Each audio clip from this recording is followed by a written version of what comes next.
Good morning students. Today we do equilibrium level of income and output in Keynesian framework. Keynesian framework ਦੇ ਵਿੱਚ equilibrium level ਕਿੱਦਾਂ ਹੋਊਗਾ income ਤੇ output ਦਾ। ठीक है, फर्स्ट ਆਪਾਂ AS and AD अप्रोच करनी है ਜਿਹੜੀ कि Keynesian द्वारा ਦਿੱਤੀ गई है। Aggregate supply function in the Keynesian framework। Aggregate ਜਿਹੜੀ सप्लाई फंक्शन है AS फंक्शन है वो Keynesian framework च किदां दा होगा। ठीक है, according to Keynes AS function is related to level of employment. AS किहदे नाल रिलेटेड लैवल ऑफ इंप्लॉयमेंट रोजगार नाल संबंधित है। AS function is the Keynesian school of thought is identified with the straight line beginning from the origin and forming at 45 degree angle। ਤਾਂ AS curve किदां होगी जिहड़ी Keynesian दे according AS curve बिल्कुल origin तो start होगी तो बिल्कुल 45 degree के angle ते बनूगी। ठीक है, एक किहदे नाल रिलेट करती है इनकम दे नाल। Keynes assume that technology remains constant. Keynes की कहता है कि टैक्नोलॉजी च कोई चेंज नहीं आऊगा, तकनीक च कोई चेंज नहीं आऊगा and income output increase proportional to employment. जिहड़े आमदन है जां रोजगार आमदन है ਜਾਂ ਉਤਪਾਦਨ ਹੈ ਉਹ ਕਿਹਦੇ ਲੈਵਲ ਦੇ ਨਾਲ ਕਿਹਦੇ ਬਰਾਬਰ ਵਧੂਗਾ, ਜਿਵੇਂ ਜਿਵੇਂ ਰੁਜ਼ਗਾਰ ਵੱਧਦਾ ਜਾਊਗਾ ਉਵੇਂ ਉਵੇਂ ਇਹ ਵੀ ਵੱਧਦਾ ਜਾਊ। ਠੀਕ ਹੈ, ਤਾਂ ਇਹਨੂੰ ਕੀ ਹੈ ਇੱਕ ਸਟ੍ਰੇਟ ਲਾਈਨ ਦੇ ਨਾਲ ਆਪਾਂ ਸ਼ੋਅ ਕਰ ਸਕਦੇ ਹਾਂ AS ਕਰਵ ਨੂੰ। AS ਕਰਵ ਕੀ ਸਲੈਂਡਿੰਗ ਲਾਈਨ ਦੇ ਨਾਲ 45 ਡਿਗਰੀ ਦੇ ਐਂਗਲ ਤੇ ਬਣੂਗੀ। ਠੀਕ ਹੈ, ਜਿੱਦਾਂ ਜਿੱਦਾਂ ਇਨਕਮ ਇਨਕਰੀਜ਼ ਹੋਈ ਜਾਊਗੀ ਉੱਦਾਂ ਉੱਦਾਂ ਕੀ ਚੇਂਜ ਹੋਊਗੀ, ਸਾਡੀ ਆਊਟਪੁੱਟ ਵੀ ਚੇਂਜ ਹੋਊਗੀ ਤੇ ਦੋਨੋਂ ਆਊਟਪੁੱਟ ਤੇ ਇੰਪਲੋਇਮੈਂਟ ਕੀਤੇ ਬੇਸ ਨੇ ਕਿਤੇ ਡਿਪੈਂਡ ਕਰਦੀਆਂ ਨੇ employment. Next, why AS is perfectly elastic. AS perfectly elastic क्यों है? AS परफेक्टली इलास्टिक तां है, AS is perfectly elastic till full employment is achieved in Keynesian framework. AS उदों तक परफेक्टली इलास्टिक है जदों तक ਜਿਹੜੀ ਇਕੋਨਮੀ ਦੇ ਵਿੱਚ ਫੁੱਲ ਇੰਪਲੋਇਮੈਂਟ ਨਹੀਂ ਪਾਈ ਜਾਂਦੀ। ਜਦੋਂ ਫੁੱਲ ਇੰਪਲੋਇਮੈਂਟ ਹੋਗੀ ਤਾਂ AS ਨੇ ਪਰਫੈਕਟਲੀ ਇਲਾਸਟਿਕ ਨਾ ਹੋ ਕੇ ਕੀ ਹੋ ਜਾਣਾ, ਸਟੈਂਡਿੰਗ ਹੋ ਜਾਣਾ। ਠੀਕ ਹੈ, it means that any increase in AD there will be proportionate increase in AS।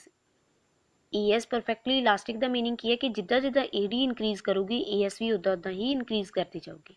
ਠੀਕ ਹੈ, ਪਰ ਉੱਥੇ ਪ੍ਰਾਈਸ ਲੈਵਲ 'ਚ ਕੋਈ ਚੇਂਜ ਨਹੀਂ ਹੋਊਗਾ, ਸਿਰਫ ਜਿਵੇਂ ਜਿਵੇਂ AD ਇਨਕਰੀਜ਼ ਹੋਊਗੀ ਉਵੇਂ ਉਵੇਂ ਹੀ AS ਇਨਕਰੀਜ਼ ਹੋਊਗੀ, ਜਿੱਦਾਂ ਜਿੱਦਾਂ AD ਡਿਕਰੀਜ਼ ਹੋਊਗੀ ਉਵੇਂ ਉਵੇਂ AS ਵੀ ਡਿਕਰੀਜ਼ ਹੁੰਦੀ ਜਾਊਗੀ। ਠੀਕ ਹੈ, ਇਹ ਕਿਉਂ ਹੁੰਦਾ ਪਿਆ? ਕਿਉਂਕਿ देयर इज़ अनइम्प्लॉयमेंट। अनइम्प्लॉयमेंट आ इकोनमी दे विच तां ही आपां अगे रोज़गार दिंदे पे हैं and excess capacity in the economy ते कैपेसिटी भी की है ज़्यादा है। When excess capacity is utilise to increase output. जिहड़ी एक्सैस कैपेसिटी आ जिहड़ी होर लेबर पई आ उहनूं जदों यूटिलाइज किया जाऊगा आउटपुट नूं इनक्रीज करन दे लई तां कॉस्ट ऑफ की होगी, प्रोडक्शन रिमेन्स कॉन्सटेंट। तो कॉस्ट ऑफ प्रोडक्शन से कोई ज़्यादा फर्क नहीं पैना क्योंकि लेबर जी एक्सट्रा सी उन्होंने यूज़ किया and price also remains constant ते प्राइसिस भी कोई इनक्रीज नहीं होंगे, वो भी जो पहला चलदियां सी उही चलणगियां। ठीक है, तो इस करके AS परफेक्टली इलास्टिक है क्योंकि जिद्दां जिद्दां AD इनक्रीज करती है AS भी उवें उवें ही इनक्रीज करती जाती है तो प्राइस लैवल इन्हां दा कोई रिलेशन नहीं हैगा।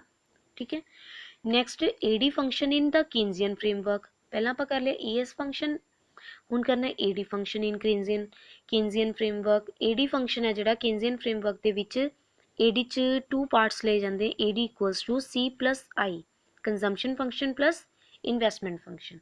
जो कंजम्पशन फंक्शन है वो किते डिपेंड करता इनकम ते। जिद्दां जिद्दां साडी इनकम इनक्रीज होंदी जाऊगी साडा कंजम्पशन भी असीं इनक्रीज करते जावांगे, मीनस असीं अपने खर्च भी वधाउंदे जावांगे। ठीक है, देखो जिद्दां जिद्दां इनकम पहला 0 सी फिर 100 200 300 400 500 600। कंजम्पशन भी की होगी इनक्रीज, पहला 0 सी तां भी असीं अपनी नैसेसरी थिंग्स नूं नैसेसरी डिज़ायर्स नूं पूरा करन दे लई खर्च करते सी। तो मान लो 40 रुपीज़ करते सी खर्च, जो 100 होगी तो 120 करन लग गए, जो 200 तो 200 ते खर्च करते, 300 तो 280, 400 360, 500 ਤੇ कितनी करती 440, 600 520।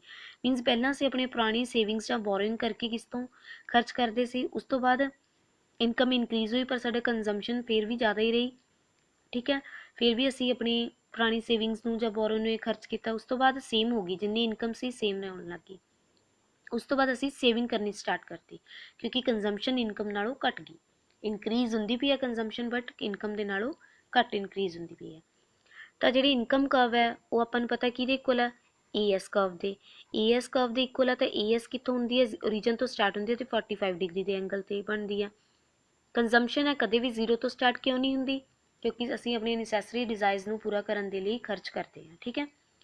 ਤੇ ਇਸ ਕਰਕੇ ਕੰਜ਼ੰਪਸ਼ਨ ਉੱਪਰ ਤੋਂ ਸਟਾਰਟ ਹੋਈ ਤੇ ਜਿੱਥੇ ਦੋਨੋਂ ਕੱਟ ਕਰਨਗੇ ਉਹ ਕੀ ਹੋਊਗਾ, ਇਕੁਇਲਿਬਰੀਅਮ ਪੁਆਇੰਟ ਹੋਊਗਾ, ਠੀਕ ਹੈ।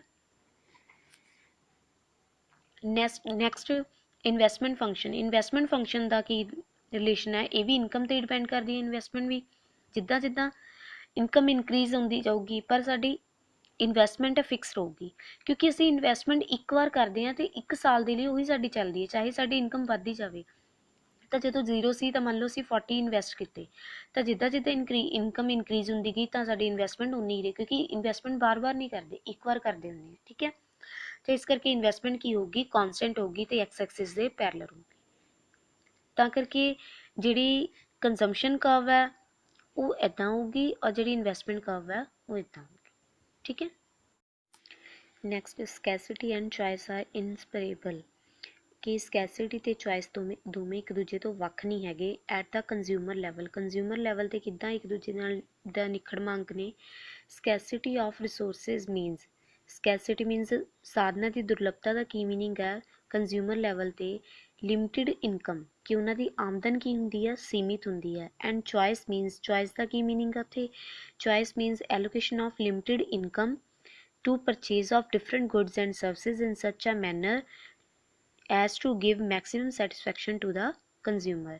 ਕਿ ਜਦੋਂ ਆਪਾਂ ਕੰਜ਼ਿਊਮਰ ਲੈਵਲ ਤੇ ਦੇਖਦੇ ਹਾਂ ਸਕੈਰਸਿਟੀ ਤੇ ਚੋਇਸ ਨੂੰ, ਤਾਂ ਸਕੈਰਸਿਟੀ ਦਾ ਮੀਨਿੰਗ ਕੀ ਹੈ ਕਿ ਉਹਨਾਂ ਦੀ ਆਮਦਨ ਕੀ ਹੁੰਦੀ ਹੈ, ਸੀਮਿਤ ਹੁੰਦੀ ਹੈ, ਪਰ ਉਹ ਆਪਣੀ ਸੀਮਿਤ ਆਮਦਨ ਨੂੰ ਇਸ ਤਰੀਕੇ ਨਾਲ ਖਰਚ ਕਰਨਗੇ ਤਾਂ ਕਿ ਉਹ ਵੱਖ-ਵੱਖ ਵਸਤੂਆਂ ਤੇ ਸੇਵਾਵਾਂ ਨੂੰ ਖਰੀਦ ਸਕਣ ਤੇ ਵੱਧ ਤੋਂ ਵੱਧ ਸੈਟਿਸਫੈਕਸ਼ਨ ਨੂੰ ਅਚੀਵ ਕਰ ਸਕਣ, ਵੱਧ ਤੋਂ ਵੱਧ ਸੰਤੁਸ਼ਟੀ ਪ੍ਰਾਪਤ ਕਰ ਸਕਣ, ਠੀਕ ਹੈ। ਕੰਜ਼ਿਊਮਰ ਲੈਵਲ ਤੇ ਤਾਂ ਇਹ ਹੈ। At producers level, producer level ਤੇ ਕੀ ਹੈ ਸਕੈਸਿਟੀ ਦਾ ਮੀਨਿੰਗ, ਸਕੈਸਿਟੀ ਮੀਨਸ ਲਿਮਟਿਡ ਰਿਸੋਰਸਿਸ, ਕਿ ਉਹਨਾਂ ਕੋਲ ਰਿਸੋਰਸਿਸ ਕੀ ਨੇ, ਲਿਮਟਿਡ ਨੇ, ਠੀਕ ਹੈ। ਰਿਸੋਰਸਿਸ ਮੀਨਸ ਜਿਨ੍ਹਾਂ ਤੋਂ ਉਹਨਾਂ ਨੇ ਪ੍ਰੋਡਕਸ਼ਨ ਕਰਨੀ ਹੈ ਉਹ ਕੀ ਨੇ, ਸਾਧਨ ਕੀ ਨੇ, ਸੀਮਿਤ ਨੇ। ਐਂਡ ਚੋਇਸ ਦਾ ਮੀਨਿੰਗ ਕੀ ਹੈ, allocation of limited resources to the production of different goods and services in such a manner as to provide maximum profit to the producer। ਤਾਂ ਇੱਥੇ ਸਕੈਸਿਟੀ ਦਾ ਮੀਨਿੰਗ ਕੀ ਹੈ, ਲਿਮਟਿਡ ਰਿਸੋਰਸਿਸ ਨੇ। ਚੋਇਸ ਦਾ ਮੀਨਿੰਗ ਕੀ ਹੈ ਕਿ ਉਹਨਾਂ ਨੇ ਉਹ ਲਿਮਟਿਡ ਰਿਸੋਰਸਿਸ ਨੂੰ ਇਸ ਤਰੀਕੇ ਨਾਲ ਯੂਜ਼ ਕਰਨਾ ਤਾਂ ਕਿ ਉਹ ਵੱਖ-ਵੱਖ ਵਸਤੂਆਂ ਤੇ ਸੇਵਾਵਾਂ ਦੀ ਪ੍ਰੋਡਕਸ਼ਨ ਇਸ ਤਰੀਕੇ ਨਾਲ ਕਰ ਸਕਣ ਤਾਂ ਕਿ ਜਿਹੜਾ ਉਤਪਾਦਕ ਹੈ, ਉਤਪਾਦਨ ਕਰਨ ਵਾਲਾ, ਉਹਨੂੰ ਵੱਧ ਤੋਂ ਵੱਧ ਕੀ ਹੋਵੇ, ਲਾਭ ਹੋ ਸਕੇ। ਜੋ ਉਤਪਾਦਨ ਕਰਨ ਵਾਲਾ ਓਨਰ ਹੈ ਫਾਰਮ ਦਾ, ਉਹਨੂੰ ਵੱਧ ਤੋਂ ਵੱਧ ਲਾਭ ਹੋ ਸਕੇ। ਉਹ ਇੱਦਾਂ ਦੇ ਰਿਸੋਰਸਿਸ ਨੂੰ ਇਸ ਤਰੀਕੇ ਨਾਲ ਯੂਜ਼ ਕਰਨਗੇ ਤਾਂ ਕਿ ਉਹ ਵੱਧ ਤੋਂ ਵੱਧ ਲਾਭ ਕਮਾ ਸਕਣ। At national level, national level ਤੇ ਕੀ ਹੈ scarcity means limited national resources, ਕਿ ਰਾਸ਼ਟਰੀ ਸਾਧਨ ਕੀ ਨੇ, ਸੀਮਿਤ ਨੇ। ਐਂਡ ਚੋਇਸ ਦਾ ਮੀਨਿੰਗ ਕੀ ਹੈ, choice means usage of limited resources in such a manner as to maximise the social welfare, ਤੇ ਉਹਨਾਂ ਨੈਸ਼ਨਲ ਰਿਸੋਰਸਿਸ ਨੂੰ ਇਸ ਤਰੀਕੇ ਨਾਲ ਯੂਜ਼ ਕਰਨਾ ਤਾਂ ਕਿ ਵੱਧ ਤੋਂ ਵੱਧ ਸੋਸ਼ਲ ਵੈਲਫੇਅਰ ਕੀਤੀ ਜਾ ਸਕੇ, ਸਮਾਜਿਕ ਭਲਾਈ ਕੀਤੀ ਜਾ ਸਕੇ। ਰਾਸ਼ਟਰੀ ਪੱਧਰ ਤੇ ਸਕੈਸਿਟੀ ਤੇ ਚੋਇਸ ਦਾ ਮੀਨਿੰਗ ਇਹ ਹੈ ਕਿ ਜਿਹੜੇ ਨੈਸ਼ਨਲ ਰਿਸੋਰਸਿਸ ਨੇ ਉਹ ਲਿਮਟਿਡ ਨੇ ਤੇ ਉਹਨਾਂ ਨੂੰ ਇਸ ਤਰੀਕੇ ਨਾਲ ਯੂਜ਼ ਕਰਨਾ। ਚੋਇਸ ਦਾ ਮੀਨਿੰਗ ਕਿ ਰਾਸ਼ਟਰੀ ਪੱਧਰ ਤੇ ਸਮਾਜਿਕ ਭਲਾਈ ਨੂੰ ਵਧਾਇਆ ਜਾ ਸਕੇ। At international level, international level ਤੇ ਕੀ ਹੈ scarcity means limited resources, scarcity ਦਾ ਮੀਨਿੰਗ ਕੀ ਹੈ, ਲਿਮਟਿਡ ਰਿਸੋਰਸਿਸ ਨੇ ਇੰਟਰਨੈਸ਼ਨਲ ਲੈਵਲ ਤੇ, ਅੰਤਰਰਾਸ਼ਟਰੀ ਪੱਧਰ ਤੇ। ਚੋਇਸ ਦਾ ਮੀਨਿੰਗ ਕੀ ਹੈ, use of limited resources in such a manner as to get maximum benefit from international trade, ਤੇ ਇਹਨਾਂ ਲਿਮਟਿਡ ਰਿਸੋਰਸਿਸ ਨੂੰ ਇਸ ਤਰੀਕੇ ਨਾਲ ਯੂਜ਼ ਕੀਤਾ ਜਾਵੇ ਤਾਂ ਕਿ ਅੰਤਰਰਾਸ਼ਟਰੀ ਵਪਾਰ ਤੋਂ ਵੱਧ ਲਾਭ ਕਮਾਇਆ ਜਾ ਸਕੇ, ਠੀਕ ਹੈ। ਸੋ ਸਕੈਸਿਟੀ ਦਾ ਮੀਨਿੰਗ ਕੀ ਹੈ, ਚੋਇਸ, ਸਕੈਸਿਟੀ ਕਾਜ਼ਜ਼ ਚੋਇਸ। ਜੋ ਸਕੈਸਿਟੀ ਹੈ, ਦੁਰਲਭਤਾ ਹੈ, ਉਹ ਕਾਹਦੇ ਕਾਰਨ ਆਉਂਦੀ ਹੈ, ਉਹਦੇ ਕਾਰਨ ਕੀ ਹੁੰਦੀ ਆ, ਚੋਇਸ ਹੁੰਦੀ ਹੈ। ਦੁਰਲਭਤਾ ਦੇ ਕਾਰਨ ਹੀ ਅਸੀਂ ਚੋਇਸ ਕਰਦੇ ਹਾਂ, ਜਦੋਂ ਸਾਡੇ ਕੋਲ ਚੀਜ਼ ਘੱਟ ਹੋਗੀ ਤਾਂ ਅਸੀਂ ਉਹ 'ਚੋਂ ਚੂਜ਼ ਕਰਾਂਗੇ।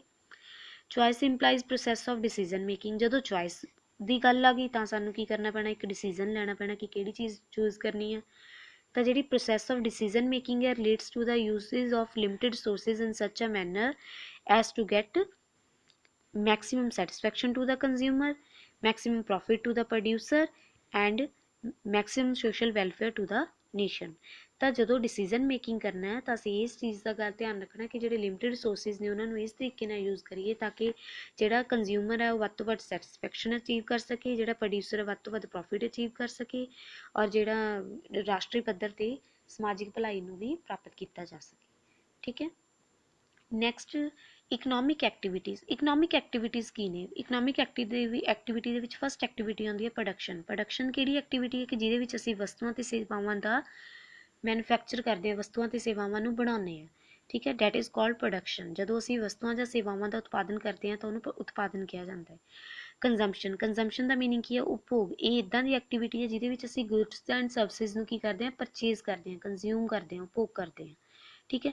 ਨੈਕਸਟ ਆਉਂਦਾ ਇਨਵੈਸਟਮੈਂਟ ਦਾ ਮੀਨਿੰਗ ਕੀ ਹੈ ਕਿ ਅਸੀਂ ਆਪਣੀ ਆਮਦਨ ਨੂੰ ਵਧਾਉਣ ਦੇ ਲਈ, ਜੋ ਇੱਕ ਪ੍ਰੋਡਿਊਸਰ ਆ ਜਾਂ ਕੋਈ ਵੀ ਆ, ਆਪਣੀ ਆਮਦਨ ਨੂੰ ਵਧਾਉਣ ਦੇ ਲਈ ਅੱਗੇ ਖਰਚ ਕਰਦਾ, ਪਹਿਲਾਂ ਉਹਨੂੰ ਇਨਵੈਸਟ ਕਰਦਾ ਤਾਂ ਕਿ ਅੱਗੇ ਫਿਊਚਰ ਦੇ ਵਿੱਚ ਉਹਦੀ ਇਨਕਮ ਇਨਕਰੀਜ਼ ਹੋ ਸਕੇ, ਡੈਟ ਇਜ਼ ਕਾਲਡ ਇਨਵੈਸਟਮੈਂਟ। ਜਿੱਦਾਂ ਇੱਕ ਪ੍ਰੋਡਿਊਸਰ ਆ ਉਹ ਨਿਊ ਮਸ਼ੀਨਰੀ ਖਰੀਦ ਲੈਂਦਾ ਤਾਂ ਕਿ ਅੱਗੇ ਫਿਊਚਰ ਆਉਣ ਵਾਲੇ ਟਾਈਮ ਦੇ ਵਿੱਚ ਉਹਦੀ ਅੱਗੇ ਇਨਕਮ ਇਨਕਰੀਜ਼ ਹੋ ਸਕੇ। ਨੈਕਸਟ ਐਕਸਚੇਂਜ ਦੇ ਵਿੱਚ ਕੀ ਆ ਜਾਂਦਾ ਕਿ ਵਸਤੂਆਂ ਤੇ ਸੇਵਾਵਾਂ ਦੀ ਅਦਲਾ ਬਦਲੀ ਕਿੱਦਾਂ ਕਰਨੀ ਹੈ, ਠੀਕ ਹੈ, ਕਿ ਅਸੀਂ ਕਿੱਦਾਂ ਉਹਦੀ ਸੇਲ ਕਰਨੀ ਹੈ, ਕਿੱਦਾਂ ਪਰਚੇਜ਼ ਕਰਨੀ ਹੈ, ਇਹ ਚੀਜ਼ ਆ ਜਾਂਦੀ ਹੈ ਐਕਸਚੇਂਜ ਦੇ ਵਿੱਚ, ਠੀਕ ਹੈ। ਨੈਕਸਟ ਪ੍ਰੋਡਕਟ ਪ੍ਰਾਈਸਿੰਗ ਦੇ ਵਿੱਚ ਕੀ ਆ ਜਾਂਦਾ ਹੈ ਕਿ ਜਿਹੜੀ ਪ੍ਰੋਡਕਟ ਦੀ ਪ੍ਰਾਈਸਿੰਗ ਕਰਨੀ ਹੈ ਉਹ ਡਿਫਰੈਂਟ ਮਾਰਕੀਟ ਦੇ ਵਿੱਚ ਪ੍ਰੋਡਕਟ ਦੀ ਪ੍ਰਾਈਸ ਕਿੰਨੀ ਰੱਖਣੀ ਹੈ। ਜਿੱਦਾਂ ਜਦੋਂ ਪਰਫੈਕਟ ਕੰਪੀਟੀਸ਼ਨ ਮਾਰਕੀਟ ਹੈ ਤਾਂ ਅਸੀਂ ਪ੍ਰੋਡਕਟ ਦੀ ਪ੍ਰਾਈਸ ਕਿੰਨੀ ਰੱਖਣੀ ਹੈ, ਜੇ ਮੋਨੋਪਲੀ ਹੈ ਤਾਂ ਪ੍ਰੋਡਕਟ ਪ੍ਰਾਈਸ ਕਿੰਨੀ ਹੋਊਗੀ, ਜਦੋਂ ਇੰਪਰਫੈਕਟ ਕੰਪੀਟੀਸ਼ਨ ਹੈ ਤਾਂ ਕਿੰਨੀ ਹੋਊਗੀ, ਠੀਕ ਹੈ। ਨੈਕਸਟ ਫੈਕਟਰ ਪ੍ਰਾਈਸਿੰਗ ਔਰ ਡਿਸਟਰੀਬਿਊਸ਼ਨ। ਫੈਕਟਰ ਪ੍ਰਾਈਸਿੰਗ ਜਿਹੜੇ ਸਾਧਨ ਨੇ, ਉਤਪਾਦਨ ਦੇ ਸਾਧਨ ਨੇ, ਜਿਵੇਂ land, labour, capital and entrepreneur, ਉਹਨਾਂ ਦੀ ਜੋ ਇਨਕਮ ਡਿਸਟਰੀਬਿਊਸ਼ਨ ਹੋਊਗੀ ਉਹ ਕਿੱਦਾਂ ਹੋਊਗੀ। ਲੇਬਰ ਨੂੰ ਕਿੰਨੇ ਵੇਜਿਸ ਦਿੱਤੇ ਜਾਣਗੇ, ਕੈਪੀਟਲ ਨੂੰ ਕਿੰਨਾ ਇੰਟਰਸਟ ਦਿੱਤਾ ਜਾਊਗਾ, ਲੈਂਡ ਨੂੰ ਕਿੰਨਾ ਰੈਂਟ ਦਿੱਤਾ ਜਾਊਗਾ ਔਰ ਪ੍ਰੋਫਿਟ ਕਿੰਨਾ ਹੋਊਗਾ, ਠੀਕ ਹੈ। ਫਾਈਨਾਂਸ ਦਾ ਕੀ ਮੀਨਿੰਗ ਹੈ ਕਿ ਇੱਕ ਜਿਹੜਾ ਪ੍ਰੋਡਿਊਸਰ ਹੈ, ਫਰਮ ਹੈ, ਉਹਨੂੰ ਬੈਂਕ ਦੇ ਦੁਆਰਾ ਲੋਨ ਕਿੰਨਾ ਮਿਲ ਜੂਗਾ ਜਾਂ ਕੰਜ਼ਿਊਮਰ ਕਿੰਨਾ ਲੋਨ ਲੈ ਸਕਦਾ ਤਾਂ ਕਿ ਉਹ ਵਸਤੂਆਂ ਦੀ ਪਰਚੇਜ਼ ਕਰ ਸਕੇ, ਜਾਂ ਪ੍ਰੋਡਿਊਸਰ ਨੂੰ ਕਿੰਨਾ ਲੋਨ ਮਿਲ ਸਕਦਾ ਤਾਂ ਕਿ ਉਹ ਅੱਗੇ ਆਪਣੀ ਪ੍ਰੋਡਕਸ਼ਨ ਨੂੰ ਵਧਾ ਸਕੇ।